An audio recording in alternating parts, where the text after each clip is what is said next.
السلام عليكم ورحمة الله وبركاته. الحمد لله، الصلاة والسلام على نبينا محمد وعلى أهله وصحبه ومن تبعهم بإحسان إلى يوم الدين. أما بعد، في درس سابق أخذنا مسألة الفطر في السفر. On a pris la permission de pouvoir rompre le jeûne en voyage. Est-ce qui s'ensuit comme règle? طيب، اليوم سندخل في مسألة أخرى وهي قضاء الصوم, le rattrapage du jeûne. Le rattrapage du jeûne pour la personne qui n'aura pas jeûné. Comment cela se passe pour pouvoir, bismillah ta'ala, combler ce manque, de ces jours manqués. يقول قضاء الصوم, rattrapage du jeûne. يقول عن عائشة رضي الله عنها قالت كان يكون علي الصوم من رمضان فما استطيع أن نقضيه إلا في شعبان. Selon Aïcha رضي الله عنها, elle a dit que je devais rattraper des jours de Ramadan que je n'ai pas pu justement rattraper si ce n'est au mois de Sha'ban, c'est-à-dire presque un an après, c'est-à-dire le Sha'ban du Ramadan suivant. يقول ساق المصنف الحديث لبيان وجوب القضاء ووقته لمن أفطر في رمضان. Donc là, le hadith, il est venu, l'auteur a cité ce hadith pour clarifier à quel moment, ou du moins l'obligation de rattraper le jeûne manqué et à quel moment le faire pour une personne qui n'aura pas jeûné pendant le Ramadan. Et dans une version qui a été rajoutée, c'est Al-Shughul bi Rasulillahi sallallahu alayhi wa sallam, c'est-à-dire qu'elle était occupée pour le service qu'il prodiguait au Nabi sallallahu alayhi wa sallam. C'est ça qui l'a empêché de pouvoir jeûner pendant le Ramadan. À la fois, c'est ça qui l'a empêché de pouvoir rattraper, si ce n'est à la fin de l'année. Après, pendant le Ramadan, sûrement elle a dû avoir ses menstrues, ce qui l'a empêché de jeûner, et après ces jours à rattraper, elle n'a pu le rattraper si ce n'est que presque un an par la suite. فيقول مسألة ما هي أعذار الفطر. Donc maintenant il dit quelles sont les choses qui permettent de rompre le jeûne. Bon, ça on l'a déjà cité dans le ders précédent. Pour les femmes, on avait dit que c'est les menstrues, les lochis, l'allaitement, la grossesse, la maladie et le voyage. Et pour les hommes, c'est la maladie et le voyage. Et également le combat. Pour ceux qui sauraient être dans un combat, un djihad, il aurait permis, voire même ça peut être obligatoire pour eux de rompre leur jeûne. وهكذا. يقول مسألة من أفطر لعذر في رمضان فعليه القضاء. Donc maintenant, celui qui a rompu, et de façon bien sûr légitime, avec une excuse, pendant le Ramadan, doit-il rattraper? Donc évidemment, la mas'ala paraît wadiha par le hadith, et elle est connue de toute façon. يقول إذا كان على الإنسان فطر في رمضان فيقضيه من أيام أخر كما قال تعالى فمن كان منكم مريضا أو على سفر فعدة من أيام أخر. Donc la personne qui a rompu pendant le Ramadan avec une excuse, parce qu'il y a un khilaf, celui qui a rompu avec une excuse et celui qui a rompu volontairement sans excuse, les savants disent qu'il n'a pas rattrapé, pour lui ses jours sont finis parce qu'il a rompu volontairement. Il a juste la tauba à faire. D'autres ulama disent non, il doit rattraper quand même. Ça, on l'avait évoqué, Inch'Allah, on l'avait évoqué au début du kitab. Et dans le Coran, elle a dit dans le sens, et celui d'entre vous qui est malade ou qui est en voyage, alors il doit rattraper les jours manqués. Donc le verset en lui-même indique al-qada, qu'il faut rattraper les jours manqués, non jeûnés, durant Ramadan. يقول مسألة التتبع والتتابع في قضاء الصيام. Donc maintenant c'est est-ce que ces jours-là que l'on rattrape de Ramadan, doit-on les faire d'affilée? Par exemple, tu as manqué 3 jours. Dois-tu obligatoirement faire 3 jours d'affilée? Tu as manqué 5 jours, tu as manqué 10 jours. À la hasab. Est-ce que ces jours-là, tu dois les faire d'affilée? يقول ذهب العلماء إلى جواز قضائه متفرقة أو متتابعة وهذا قول جماهيرهم. Il a dit que la plupart des savants disent qu'il était permis de les rattraper séparément. Ou alors, si tu veux, d'affilée. Ça veut dire que tu peux rattraper pendant un mois, un jour, un mois d'après, un autre jour, pendant une semaine, un jour, une semaine après, 2 jours, à la hasab, kefiatik wa iradatik. Ça revient à la volonté du abd. Donc là-dessus, il n'y a pas d'obligation de devoir le faire d'affilée. Ensuite, يقول مسألة الفورية في قضاء الصيام. Est-ce que ce siyam doit être rattrapé aussitôt? Ça veut dire dès que Ramadan est fini, est-ce que la personne qui doit rattraper doit aussitôt jeûner? يقول أقوال الجماهير أهل العلم على جواز تأخير القضاء إلى شعبان لأن القضاء ليس على الفور. Donc la plupart des ulama ils disent qu'il est permis à la personne de repousser le rattrapage jusqu'à Sha'ban et que le rattrapage n'est pas à faire forcément immédiatement. Et la preuve c'est le hadith de Aïcha qui a dit qu'elle a rattrapé ses jours au Sha'ban de l'année suivante. Certains ulama ont vu disent qu'il est obligatoire de le faire aussitôt, mais leur qawl il est dhaïf, comme le prouve ce hadith. يقول وقال ابن قدامة في المغني وجملة ذلك أن عليه صوما من رمضان أن من عليه صوما من رمضان فله تأخيره ما لم يدخل رمضان آخر لما روت عائشة قالت كان يكون علي الصيام في شهر رمضان فما أقضيه حتى يجي شعبان متفق عليه. Donc Ibn Qudama il dit dans le Mughni que celui qui a du jeûne à rattraper, il lui est permis de le retarder tant que le nouveau Ramadan ne rentre pas. Et se basant sur le hadith de Aïcha. قال ولا يجوز له تأخير القضاء إلى رمضان آخر من غير عذر ين عائشة لم تؤخره إلى ذلك ولو أمكنها لأخرته ولأن الصوم عبادة متكررة فلم يجوز تأخيره الأولى تأخير الأولى عن الثانية كالصلوات المفروضة. Donc il n'est pas permis justement de repousser jusqu'au Ramadan d'après, c'est-à-dire de laisser passer un an et de ne pas avoir attrapé ses jours jusqu'à ce que rentre l'autre Ramadan. Sans excuse. Là tu rentres dans le péché. À ce moment-là. Si jamais tu as des jours à rattraper, tu dois les rattraper obligatoirement avant que ne vienne le prochain Ramadan. Après tu as c'est le cas de certaines femmes ou de gens malades qui n'ont pas pu le faire. Eux ils ont une excuse. Par exemple une femme elle était enceinte. Comme on sait, enceinte. 9 mois, peut-être pendant sa grossesse, elle ne pouvait pas jeûner. Ensuite, une fois qu'elle a accouché, elle a allaité pendant près de 2 ans, peut-être un peu plus, ça dépend. À la base, c'est 2 ans. Et bien, peut-être que pour une femme dans cette situation-là, il sera difficile de rattraper les jours manquants d'un Ramadan passé. Donc, elle pourrait être excusée d'avoir dépassé le délai. Mais il y a des gens, ils peuvent le faire en temps et en heure, cependant, ils repoussent jusqu'au jour où ils se réveillent, ils disent « Oh, il me reste 10 jours à faire et Ramadan, c'est dans 5 jours. » Ben voilà, cette personne-là, elle aura fauté. Et ça, il faut faire attention. Il ne faut pas être négligent sur ce genre de choses. C'est pour cela que le meilleur, c'est que celui qui a des jours à attraper, qu'il le fasse dès qu'il puisse. C'est meilleur pour lui. Comme ça, après, alhamdoulilah, il est tranquille, comme on dit. Mais s'il veut repousser, parce que le jeûne lui est difficile ou qu'il est occupé, là, baisse. Mché, là, يأتي رمضان الثاني ولم يكن قد صام. L'essentiel c'est que le prochain Ramadan arrive et qu'il n'est pas encore jeûné. Ça c'est la khata. يقول مسألة المريض مرضا مزمنا فهل يسقط عنه الصوم أم عليه الفدية.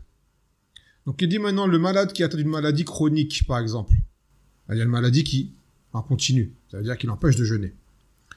Est-ce qu'il doit nourrir, compenser la non-possibilité de rattraper par le fait de nourrir des pauvres? يقول الصوم لا يسقط إلا على المريض المزمن الذي لا يرجى براؤه وليس على أهله قضاء لقول الله تعالى لا يكلف الله نفسا إلا وسعها. Donc il a dit que le siyam n'en exempte que la personne, c'est-à-dire que la personne qui n'a pas à rattraper, c'est la personne qui est atteinte d'une maladie chronique, et donc cette maladie l'empêche de jeûner, ou une personne qui est atteinte d'une maladie incurable, et que cette maladie l'empêche de jeûner. Il faut que ce soit une maladie qui t'empêche de jeûner, de rattraper, on va dire.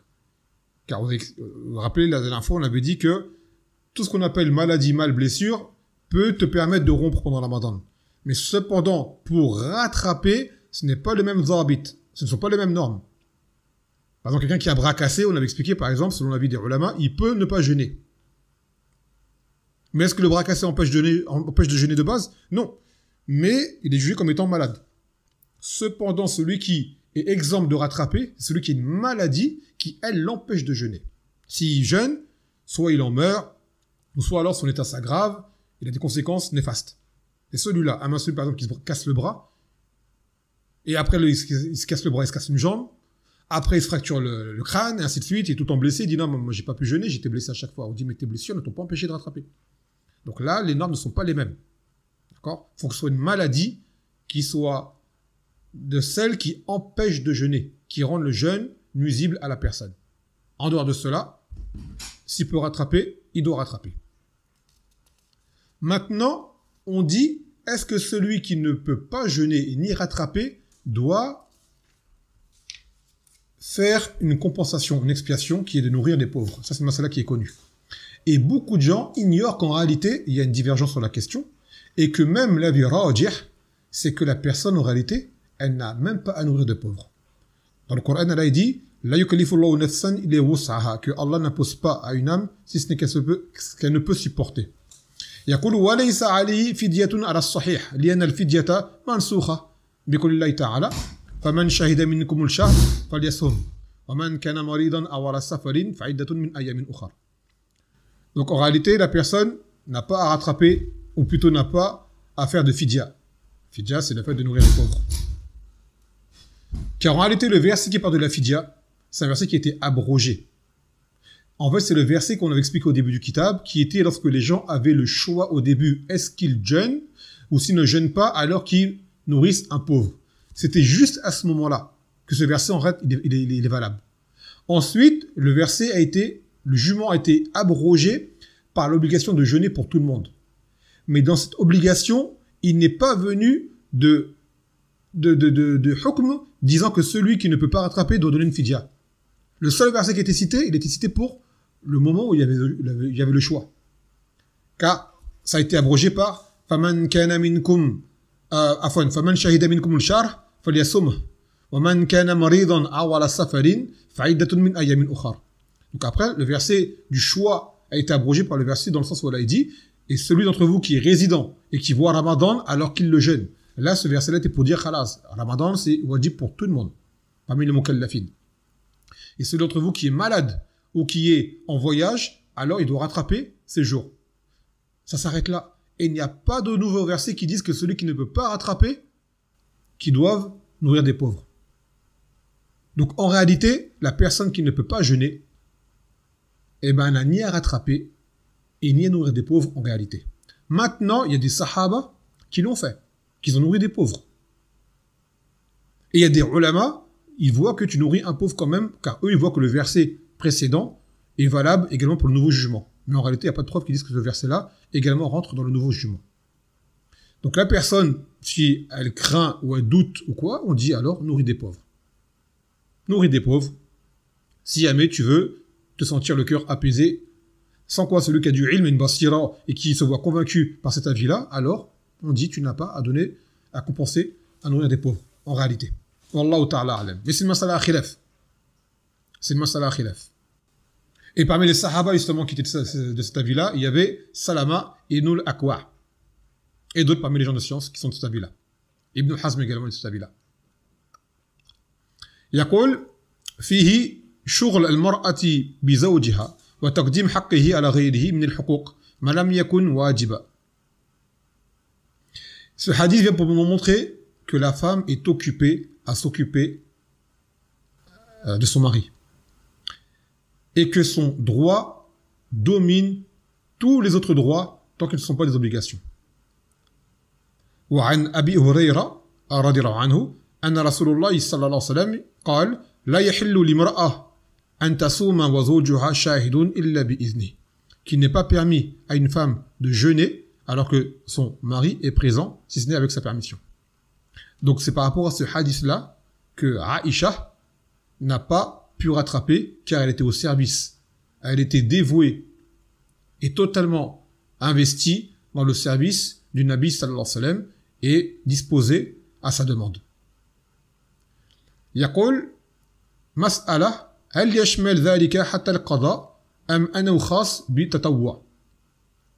Donc maintenant, la mas'ala, c'est est-ce que le fait que la femme ne jeûne pas, si ce n'est que la permission de son mari, cela, est-ce que c'est pour le rattrapage ou juste pour le jeûne surrogatoire? Parce que les gens vont dire que le rattrapage il est obligatoire. Et à la base, le droit du mari passe après les obligations. يقول هذا في التطوع ويدخل فيه القضاء فلا يجوز لها أن تقضي إلا بإذنه إلا إذا خشيت دخول رمضان. Donc il a dit que ce jugement que la femme n'est pas à jeûner si son mari est présent sans sa permission, ça c'est pour le jeûne surrogatoire et également pour le rattrapage tant qu'elle peut le repousser jusqu'à ce qu'elle n'arrive pas au prochain Ramadan. Et c'est quoi le dalil? Ce hadith de Aïcha. Car Aïcha l'a repoussé jusqu'à arriver à Sha'ban. Et elle a dit pourquoi? Car elle était au service du Nabi sallallahu alayhi wa sallam. Donc en réalité, une femme veut rattraper son siyam qu'elle a manqué. Et bien pareil, elle dit par exemple, elle demande à son époux, il me reste 7 jours à rattraper. Est-ce que je peux les faire à partir de demain? S'il dit oui, c'est bon. S'il dit non, elle repousse. Ainsi de suite. Mais une fois qu'elle arrive à la limite, au délai limite, là, il n'y a plus de permission. Elle doit le faire. Par exemple, elle arrive, il lui reste 7 jours. Elle arrive au 22 de Sha'ban, on dit là, maintenant, il faut les faire. Et là, le mari, il n'a rien à dire. Car là, c'est le haqq d'Allah Azza wa Jal. Et يقول وفيه ما كانت علي عائشة من محبة إدخال السرور والأنس على رسول الله صلى الله عليه وسلم فإن خشيت أن تصوم فيكون الرسول لرسول صلى الله عليه وسلم إليها حاجة فيجدها صائمة. Et cela montre comment Aïcha était dévouée et était pleine d'amour pour son époux et qu'elle voulait le rendre joie, elle voulait le réjouir. Elle voulait le réjouir et le familiariser. Car elle craignait de jeûner et que le Nabi sallallahu alayhi wa sallam ait besoin d'elle à n'importe quel moment. Donc elle s'est dit, je préfère ne pas jeûner car il se peut qu'il ait besoin de moi à n'importe quel moment et qu'elle savait que cela était meilleur pour elle de faire plaisir à son époux que de rattraper ses jours car il était permis de les repousser. Donc elle avait pour priorité, elle, de réjouir son époux. Et يقول مسألة لماذا كانت عائشة رضي الله عنها تأخرت أصلا القضاء مع أن النبي صلى الله عليه وسلم كان له 9 نسوة غيرها. Donc il a dit, la mas'ala, c'est pourquoi est-ce que Aïcha a repoussé au point d'en arriver à Sha'ban alors que le Nabi sallallahu alayhi wa sallam avait 9 femmes. Donc c'est une chose qu'on peut s'interroger, c'est vrai. Et de là, la réponse, elle vient, il a dit, نعم قد قال بعض العلماء يشكل أو يشكل على هذا أن النبي صلى الله عليه وسلم كان متزوجا ب9 نسوة ولا يمر عليها إلا بعد 8 أيام وكان يستطيع أن تصوم فيها. Il a dit, donc certains savants ont dit que cette mas'ala a posé problème. Car le Nabi sallallahu alayhi wa sallam était marié à 9 femmes. Donc entre chaque femme, il y avait 8 jours qui passaient. 8 jours qui passaient. À part à partir du moment où Saouda avait donné son jour à Aïcha. Mais ça, c'était plus tard. Quoi qu'il en soit, 8 jours se passaient avant que ne revienne le tour de l'une d'entre elles. Donc comment se fait-il que Aïcha, pendant ces 8 jours, avant que son tour ne vienne, elle pouvait jeûner? Donc il a dit, فَرَدَّ عَلَيْهِ بَعْض أهل العلم أن القسمة غير واجبة على النبي صلى الله عليه وسلم فإنما كان يقسم تطييبا لخاطرهن وخشية على قلوبهن إلا فقد قال الله عز وجل ترجي من تشاء منهن وتؤوي إليك من تشاء. Donc les savants ils ont répondu que le partage des jours de façon équitable entre les femmes, ça, le Nabi sallallahu alayhi wa sallam n'était pas obligatoire pour lui. C'est parmi ses particularités. Il pouvait ne pas être équitable dans le partage des jours. Cependant, lui l'a fait que pourquoi? Que pour réjouir ses épouses et préserver leur cœur. D'accord? Sans quoi, s'il voulait, par exemple, passer 3 jours avec une et 1 jour avec une, ou ainsi de suite, il avait le droit. Dans le Coran, Allah, il dit, tu fais attendre qui tu veux d'entre elles et tu héberges chez toi qui tu veux. Surat al-Ahzab. Donc, ce adl entre les épouses, c'est une chose qui était imposée à autre qu'au Nabi sallallahu alayhi wa sallam. Lui, il pouvait choisir qui il voulait. Donc, à n'importe quel moment, il pouvait vouloir Aïcha. Et Aïcha le savait, voilà pourquoi elle agit de la sorte. Donc en espérant que cette masala aura été claire par rapport à cela. Et savoir aussi une chose, que la femme sache qu'en obéissant à son époux, cela lui est meilleur que de jeûner un jeûne surrogatoire. Donc elles ne se disent pas, je ne peux pas jeûner, mon mari m'en empêche. On dit, tu veux jeûner pour avoir la récompense d'Allah Azza wa Jal. Cette récompense, tu l'as en mieux en obéissant à ton époux, si jamais il ne veut pas que tu jeûnes. Donc il n'y a aucune perte, alhamdoulilah. Ça reste toujours. Et le but du musulman, c'est de plaire à Allah subhanahu wa ta'ala en premier lieu. Par les moyens qui y permettent, et voire même ne pas jeûner, c'est plus facile que de jeûner. Ne pas jeûner est plus facile que de jeûner. Tout comme on dit aux époux de ne pas être trop rigide, d'accord, et de laisser la femme avoir sa part de ibadah, car peut-être que le siyam, pour elle, c'est une chose qui l'aide dans différents domaines, déjà dans le domaine de la foi, bien évidemment, et en même temps, qu'elle se sente dans un côté d'adoration, de dévotion, qui lui est personnel à elle. Et ainsi de suite. Et puis on savait également que le siyam, ça a des vertus physiques aussi. Donc en réalité, il faut la ifrat ou la tafrit. D'accord? Que la femme ne soit pas vexée, que son mari lui dise non, tu ne jeûnes pas. Et tout comme on dit aux époux, tant que tu n'as pas de besoin réel, laisse ton épouse jeûner. D'accord? Cela ne va faire que l'améliorer, son cœur va s'apaiser, s'adoucir, ainsi de suite. Ça va lui donner plus de détache, de désintérêt de ce monde, et ce qui s'ensuit, plus de sobre, et ça va la rapprocher d'Allah Azza wa Jal. Également. Donc, ni l'un ni l'autre ne doit être égoïste. Ni la femme pense que moi je veux faire mon jeûne, ni le mari dit moi je veux que ma femme. Bien que de base, c'est le droit du mari qui prédomine. Lakin la ifrat ou la tafrit. Et on sait en plus également que rattraper tous les jours à la fin, c'est dur. Quand des gens ils ont des jours à rattraper, qui doivent tout rattraper au dernier moment à la fin, c'est dur. En plus, t'es pas à l'abri de tomber malade. Ça veut dire que ces jours que tu as rattrapés, tu les retardes encore après Ramadan. Donc quand tu as une année, c'est bien d'étaler sur l'année, c'est plus facile. Alhamdulillah. Donc on dit aux époux d'être indulgents par rapport à cela et de laisser l'occasion à leurs femmes de rattraper leurs jours en toute tranquillité, si possible. طيب يقول فصل الآن حكم من مات وعليه صوم, celui qui meurt et qui a des jours à rattraper. Il est mort avant de ne pouvoir faire les jours qui lui manquent.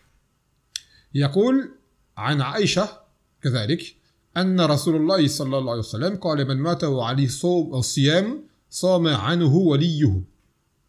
Elle a dit, Aïcha, radiyallahu anha, que le messager d'Allah sallallahu alayhi wa sallam a dit celui qui meurt et qui avait des jours à jeûner, ce sont ses awliya, ses proches qui doivent jeûner pour lui.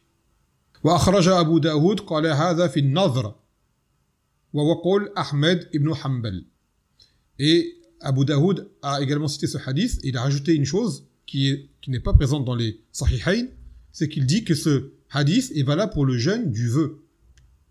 Ça veut dire que pour des ulama, cela n'est pas valable pour le jeûne de Ramadan ou autre. C'est juste pour le jeûne du vœu, un ordre, que la personne a fait un vœu, et elle a dit, si jamais Allah Azza wa Jal, par exemple, pour Allah, je vais jeûner. Elle fait le vœu de jeûner pour Allah Azza wa Jal.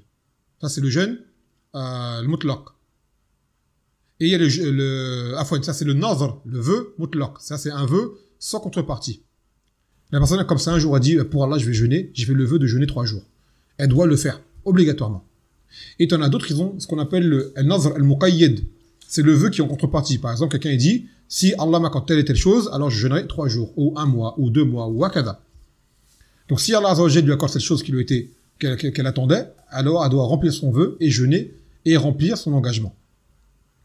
Donc ces ulama, ils voient que le rattrapage des jours non jeûnés de la personne, c'est juste pour le vœu. Comme c'est l'avis de l'imam Ahmed, ce n'est pas valable pour Ramadan, que son proche doit jeûner pour lui. Mais on va citer, Inch'Allah, le khilaf, et que le qol yakoun ghayr dhalika. Donc yaqul, il dit que l'auteur a cité ce hadith pour montrer le jugement de la personne qui meurt ayant des jours à rattraper. Il cite une parole d'Ibn Qudama qui dit Jumlat dhalika anna man mata wa ali siyam min Ramadan lam yakhil min halayn. Il a dit Ibn Qudama, il a dit celui qui meurt et qui doit jeûner dans Ramadan est dans 2 cas de figure. Seulement 2. Il n'y a pas 3, il n'y a pas 4. Le premier, an yamut qabl imkan as-siyam. Imma li diq al-waqt aw li 'udhrin min marad aw safar. أو عجز عن الصوم فهذا لا شيء عليه في قول أكثر min ahl al-ilmi. Ensuite, il dit, donc le premier, celui qui meurt sans avoir eu la possibilité de pouvoir rattraper ses jours, par manque de temps, ou par une excuse, comme la maladie, ou le voyage, ou autre incapacité à jeûner. Donc celui-ci, il n'a pas rattrapé. C'est quelqu'un qui n'a pas pu rattraper. D'accord? Par exemple, il avait Ramadan. Pendant Ramadan, il a voyagé pendant 4 jours. Par exemple. Après Ramadan, directement après Ramadan, il voulait rattraper ses jours, il est tombé malade. Et de cette maladie, il est mort. Et bien lui, on n'a pas rattrapé ses jours manquants. Si vous avez compris le cas de figure. Lui, dans ce cas-là, les jours manquants n'ont pas été rattrapés. Ça, c'est le premier cas. والحال الثاني أن يموت بعد إمكان القضاء والواجب أن يطعم عنه لكل يوم مسكين. وهذا قول أكثر أهل العلم. Il a dit le deuxième, celui qui meurt et qui pouvait à la base rattraper, mais il a tardé. Et lui, il dit qu'il est obligatoire de nourrir pour lui, pour chaque jour non jeûné, un pauvre. Il dit que c'est l'avis de la plupart des gens de science. Donc par exemple, on prend le même cas de figure. Quelqu'un qui était pendant Ramadan, il a voyagé pendant 4 jours. Après Ramadan, c'est fini. Il pouvait rattraper. Il s'est passé 1 mois, 2 mois, 3 mois. 4e mois, il est mort. Et bien lui, ces 4 jours-là, il pouvait les rattraper auparavant, mais il ne l'a pas fait. Il ne l'a pas fait. Et il voulait le faire, mais il est mort avant. Et bien lui, il rentre dans le jugement de celui pour qui on jeûne, ou alors selon l'avis, que l'on nourrit un pauvre pour lui. Selon l'avis, où nourrir un pauvre est valable. Ensuite, Cheikh Abdel Hamid, il dit que les savants ont divergé, par rapport à cette mas'ala, en 3 avis. Certains disent que l'on ne jeûne pour le mort que pour les jeûnes du vœu, comme on l'a dit au début. Celui qui a fait le vœu de jeûner et qui est mort avant de pouvoir jeûner. Cela n'est valable que pour le vœu, le jeûne du vœu, an-nadhr, on dit en arabe. Pas pour Ramadan ou pas pour autre chose. Thani, d'autres disent que l'on ne jeûne que pour le jeûne obligatoire ou le jeûne du vœu. Et les deux sont obligatoires à la base. C'est-à-dire Ramadan, il n'a pas pu rattraper Ramadan, on doit jeûner pour lui. Ou alors quelqu'un qui avait une kafara à faire, une expiation d'un serment par exemple, qui n'a pas tenu, ou autre chose, d'un jeûne qui est obligatoire, et bien lui, on peut jeûner pour lui. Donc, il dit pour jeûne obligatoire ou pour jeûne du vœu. Mais à la base, comme on expliquait, le vœu rentre dans l'obligation, de toute façon. Et troisième, il dit, c'est étrange parce que le troisième avis et le deuxième avis et le premier avis sont le même.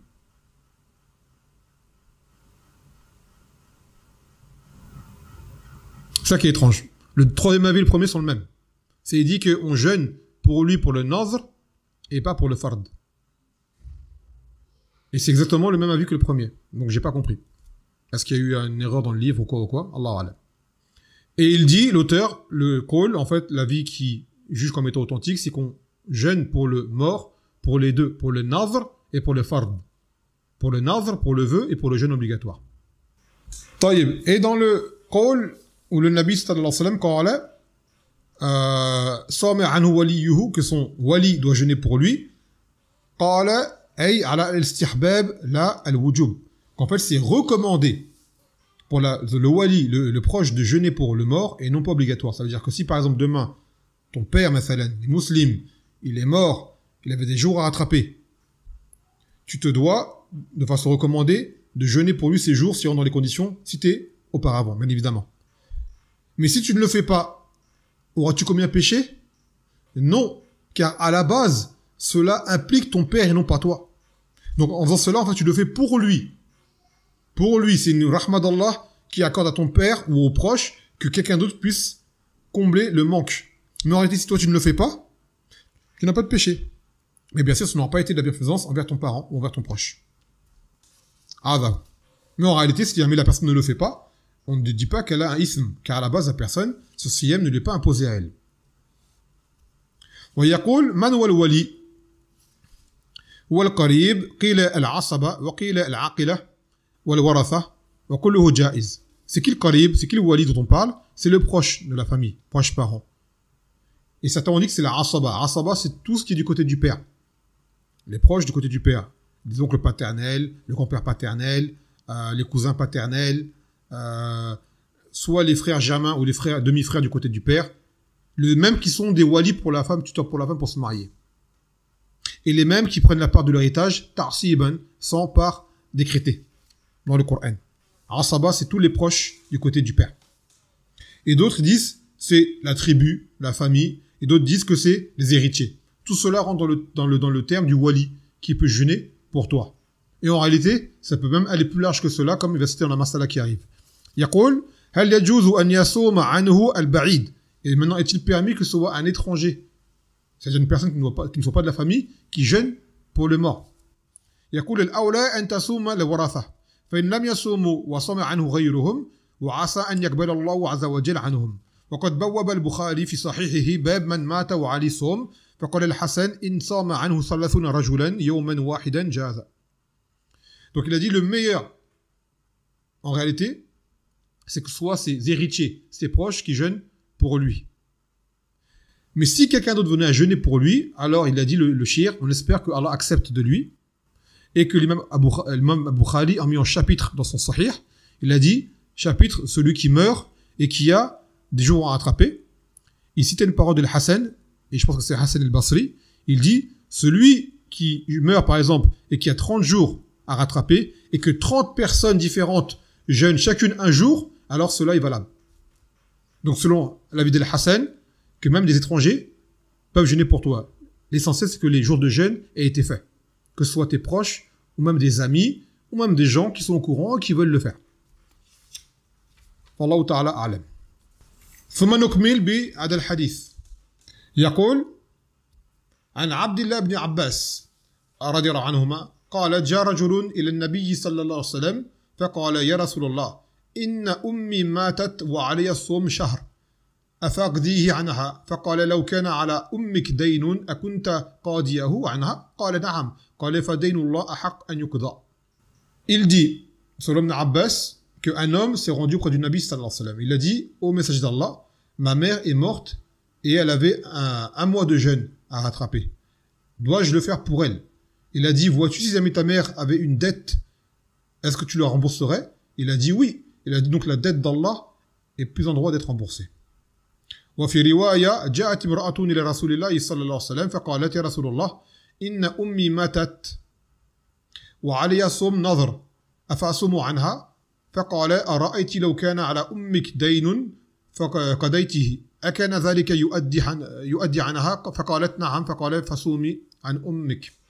Et donc dans une autre version, c'est une femme cette fois-ci qui s'est rendue auprès du Nabi sallallahu alayhi wa sallam en disant ô messager d'Allah, ma mère est morte, elle avait un jeûne d'un vœu à faire. Dois-je jeûner à sa place? Il a dit vois-tu si jamais ta mère avait une dette, est-ce que tu l'aurais remboursée à sa place? Est-ce que cela aurait été valable? Elle a dit oui. Il a dit alors jeûne pour ta mère. Donc maintenant, ce hadith, il vient pour confirmer le fait qu'il est permis, voire recommandé plutôt, afwan, de jeûner pour la personne, le proche qui est mort, ayant des jours à rattraper.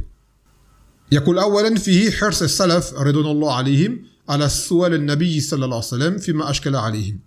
Donc déjà dans ce hadith, on voit que les salafs étaient soucieux d'aller interroger le Nabi sallallahu alayhi wa sallam dans ce qui leur posait problème. Qui allait demander, puis-je faire ceci, puis-je faire cela, et ainsi de suite. Ils cherchaient le ilm, ils cherchaient à savoir comment agir de façon conforme au shara. Ensuite, dans ce hadith, on voit que le messager d'Allah sallallahu alayhi wa sallam était toujours appelé ô messager d'Allah, ô prophète d'Allah, ô prophète, et non pas ô Mohammed ou ô Ahmed. Les sahaba ne l'appelaient pas par son prénom. Comme قال تعالى يا أيها الذين آمنوا لا تجهروا دعاء النبي كدعاء بعضكم بعضا. Ô vous qui avez cru, n'appelez pas le prophète comme vous appelez entre vous. Car le prophète sallallahu alayhi wa sallam n'était pas l'ami des gens, c'est le messager d'Allah sallallahu alayhi wa sallam. Il a un haut rang, le plus haut rang qui soit. Donc il y a un respect à lui donner, et parmi ce respect, le fait de le nommer comme il se doit, même ses épouses. Aïcha disait message d'Allah. Elle disait pas Mohammed. Pourtant, c'est sa femme. Et encore plus irrespectueux, c'est ce que des gens font aujourd'hui lorsqu'ils nomment le Nabi sallallahu alayhi wa sallam. Ils disent pas sallallahu alayhi wa sallam, ils écrivent Sao. Sin ou enfin S-A-W. Ça, c'est un manque de respect. Il y a des salafs qui disaient celui qui écrit comme ça, on devrait lui briser la main. Tellement ça manque de respect. Tu dois dire sallallahu alayhi wa sallam ou alayhi salam ou les formules qui soient. Et quand tu l'écris entièrement. Pas en abrégé. Là, c'est un manque de respect de sa part. Des fois, tu vois des gens sur les réseaux, ils te font des messages quand ça parle de leurs problèmes à eux, super longs, des pavés comme ils disent. Et quand ils citent le Nabi sallallahu alayhi wa sallam, Sao. Tu dis, mais t'as pas honte? Quand tu parles de toi, en plus des paroles futiles et vaines, tu te permets de développer, masha'Allah. Et quand tu cites le message d'Allah, sallallahu alayhi wa sallam, Sao. S-A-W. C'est tout. Subhanallah. Ça, c'est honteux. Un comportement honteux. Donc, prendre garde à ne pas être négligent dans ce côté-là. Et la salat sur le Nabi, sallallahu alayhi wa sallam, c'est une ibada. Et après, il y a un khilaf, parce que c'est obligatoire ou pas de le faire. ثم يقول فيه في قوله إن أمي ماتت وعليها صوم شهر, que ma mère est morte alors qu'elle avait un mois de jeûne à faire. Cela montre comment les salafs également étaient soucieux et bienfaisants envers leurs parents, c'est-à-dire de pouvoir faire en sorte que leurs droits leur soient remplis, leur soient rendus même après leur mort. Même après leur mort. Ils se souciaient que leurs parents, qu'Allah leur pardonne et agrée d'eux, au point de vouloir même jeûner à leur place, des jours manquants. Dans ce hadith également, on voit qu'il est obligatoire, à la base, malgré l'exemple qui a été donné, de rembourser les dettes de l'endetté qui soit mort. Et qu'à la base, cet argent, on le prend de l'argent qu'il laisse pour l'héritage. C'est-à-dire qu'en fait, une fois que le mort, la personne elle meurt, il laisse de l'argent. En premier lieu, pour cet argent-là, on prend tout ce qui est rattaché à lui, c'est-à-dire pour acheter son kafen, le linceul funéraire, pour creuser sa tombe, pour tous les frais funéraires. Et en plus, subhanallah, en France, ça chiffre. Voilà, ça chiffre. Pays d'islam, c'est simple. Un trou, mashallah, une tombe, un drap blanc, on fait la salade sur toi, on t'emporte, on t'enterre, c'est fini. En France, il y a là les démarches à faire. Jusqu'à la mort, tu payes. Jusqu'à la mort, tu loues, tu vis en tant que locataire, subhanallah. Il faut le cercueil, il faut le corbillard, il faut kaza, que de takallufat. Voilà, jusqu'à la mort, tu souffres en France, dans ton dîn. Quoi qu'il en soit, on prend de l'argent laissé pour pouvoir remplir les frais liés aux funérailles. Ensuite, on rembourse les dettes de la personne. Ensuite, si la personne elle a fait un testament, on remplit son testament. Par exemple, elle dit je donne tant d'argent à telle personne. On ne parle pas des héritiers. Les héritiers, il n'y a pas de testament pour les héritiers. Les gens qui ont une part décrétée dans le Coran, il n'y a pas de testament pour eux. Ils auront leur part décrétée comme dans le Coran. En fonction de la personne. Soit le 8e, soit le quart, soit la moitié, soit le 6e. Soit, ça dépend de la personne. Eux, par exemple, tu dis pas je donne tant à mon fils, tant à ma fille, tant à mon père, tant à ma mère. Non, eux, ils héritent automatiquement. Par contre, tu peux faire un testament pour une personne qui à la base n'est pas un héritier, pour un ami à toi, pour une structure, par exemple telle mosquée je vais faire en waqf, je laisse tant, ainsi de suite, ou pour mon voisin, je laisse tant, ou pour un orphelin, je laisse tant. Donc on remplit ton testament, et ton testament ne doit pas dépasser le tiers de tes biens. Et le reste, c'est partagé entre les héritiers selon le décret coranique. Ça, c'est le Coran après qui vient et la Sunna qui vient décréter combien doit avoir qui parmi les gens qui restent, qui ont une part dans ton héritage. Donc le shahid de tout cela, c'est que la personne, quand elle meurt et qu'il y a une dette, on doit faire en sorte que sa dette soit remboursée. Car même le shahid, le martyr, quand il meurt, il ne rentre pas au Jannah tant que ses dettes ne sont pas remboursées. La dette, ça te suspend, ça te tient en l'air. Ça t'empêche de rentrer au Jannah. Donc les dettes, il faut absolument les rembourser pour celui qui est mort qui avait une dette. Et également aux gens d'éviter de faire des dettes, de prendre des dettes que lorsque tu n'as pas le choix. Parce que mourir, tu vas mourir avec le droit des gens sur toi, que tu pourras peut-être ne pas rembourser. Peut-être que tu vas mourir, tu auras une dette et personne ne le saura. Ou tu n'as pas les moyens de la rembourser. Et que la personne ne pardonne pas. Ça peut être son droit, il peut dire non, moi ma dette, je la veux. Il est marqué à main, tu devras rembourser. Donc les dettes, ça éviter autant que possible. Quoi qu'il en soit, celui qui a une dette, avant de mourir, c'est ça le testament de Omar, exhorté de faire avant de mourir. Quand les gens ils ont mal compris ce athar, Il pense qu'il doit faire un testament, je donne tant à mon père, à ma mère. Non, c'est pas ça. Il parle que si jamais tu as une dette, tu dois le dire. Et si jamais tu veux donner des parts à des gens, des recommandations à faire, tu dois l'écrire et le dire. Je veux commentaire de telle façon, enfin, de telle façon. Par exemple, s'il y a 2 cimetières à proximité, tu peux faire le deuxième au premier, ainsi de suite. Sinon, tu t'es enterré selon la sunna. C'est ça le testament qui dit. Et non pas de donner une part aux héritiers. Ça, tu n'as pas à le faire. Par exemple, demain, quelqu'un qui meurt, il n'a pas de dette. Il n'a pas de recommandation. Il ne veut rien donner à personne. Il veut tout ça pour sa famille, les héritiers. Il n'a rien à écrire, lui. Il n'a rien à écrire. Et celui qui a des choses qu'il souhaiterait qu'ils se réalisent après sa mort, autre que le décret islamique, alors il doit l'écrire. Ou le droit des gens, il doit le proclamer. C'est ça le testament que la personne doit écrire avant de mourir, ou ne pas laisser une nuit passer sans qu'elle ait un testament prêt. Non. Taïeb. Donc là, on a fini les masaïl cités par rapport au qada, au rattrapage des jours. Bizina ta'ala. Les prochains ders sera mardi, puis ta'jil al-fitr, concerne la rupture du jeûne et ce qui s'ensuit. Non. طيب فنكتفي بهذا القدر والحمد لله رب العالمين